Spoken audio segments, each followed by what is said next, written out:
Hey guys, I'm Kirsten and you're watching Kirsten Megan's Book to Reality.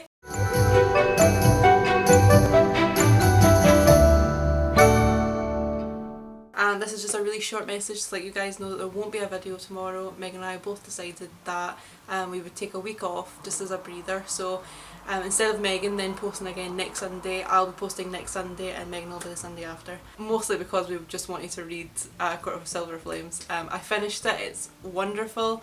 I'm not going to say anything about it because I have a fear that I'll spoil it without even realising it.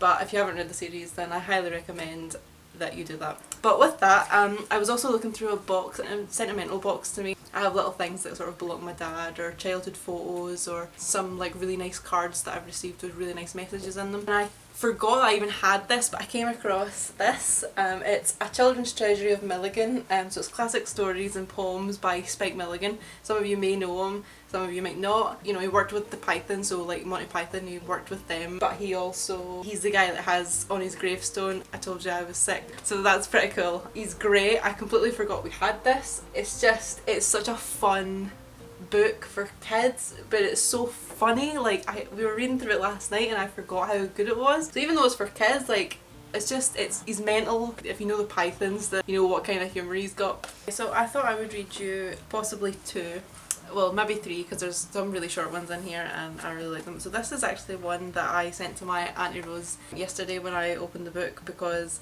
this is like so her. Basically it's if you know anyone who starts telling you a story but then goes off on a tangent and tells you 7,000 other stories before they actually get to what they were talking about, but by the time they get to what they're talking about they can't actually remember what they were talking about. So this is kind of like on that basis, and the poem's called Grandad's Bedtime Story.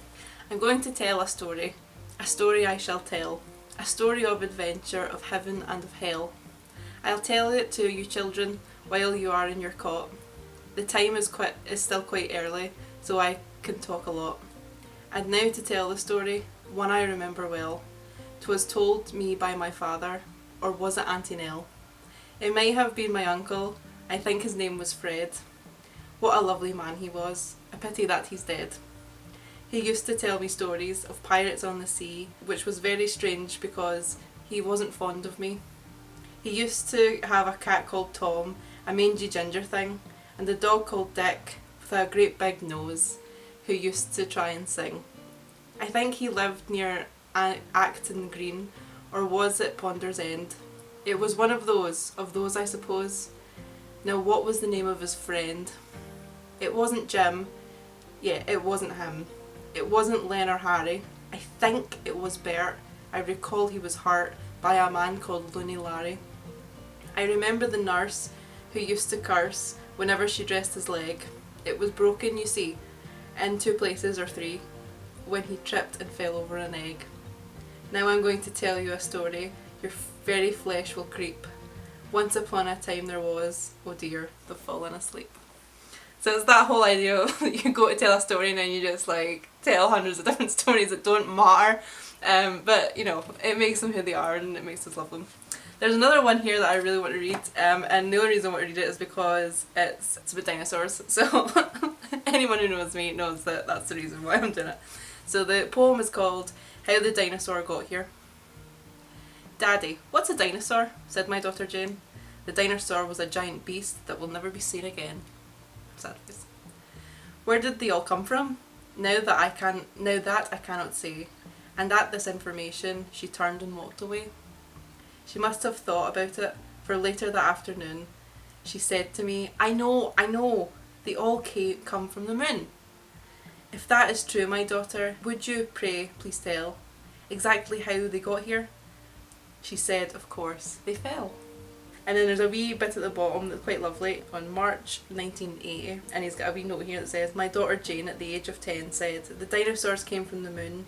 When asked how they got to the earth, she said they fell. A lot of the inspiration comes from his kids and his family, which I think is absolutely lovely. Now the third one I want to do is a really short one, and it's got a really cool illustration. I know it off by heart, so I can just show you the book while I'm reading it. This is it. It's called I've Never Felt Finer. And the poem goes, I've never felt finer, said the King of China, sitting down to dine. He fell down dead. He died, he did. It was only 9:30. And that's it.